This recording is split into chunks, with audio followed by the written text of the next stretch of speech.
Magko-convene bilang impeachment court ang Senado ngayong darating na Lunes, May 18, 2026 o sa lalong madaling panahon. Ito ang sinabi ni Senate President Alan Peter Cayetano sa panayam sa kanilang media ngayong hapon. Narito ang pahayag ng senador.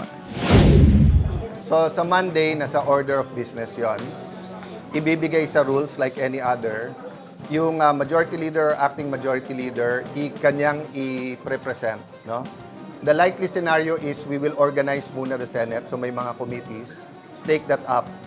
From the majority side, kasi nag-focus kami kagabi, I don't see any amendments to the rules. So if there's going to be any, I'm not saying there will be, I want to be clear, I'm not accusing anyone of delays. I'm saying it won't come from the majority kasi nag-meeting kami kagabi, we are happy with the former rules. Kung ano yung good na rules kay sa mga dating na-impeach, good din sa amin ngayon. So, kaya lang, hindi ko matatanggal yung karapatan ng bawat senador na tumayo. Ang problema, madidelay kung babaguhin pa yung rules kasi ipapublish pa ulit yon. But from the majority, that's why sa letter, I just wanted to be safe.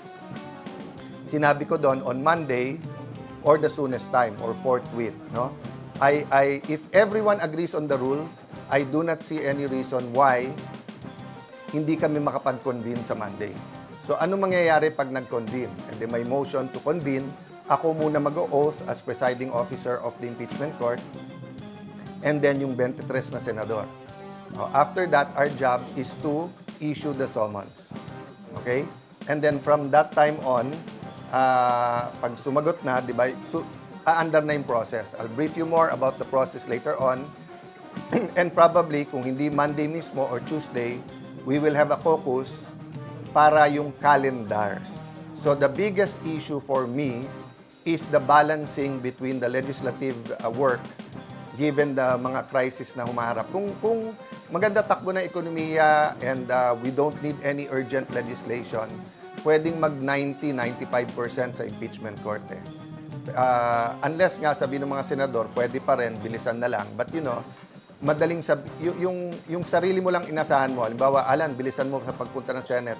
Alan, bilisan mo yung sulat. That's under my control more or less, di ba?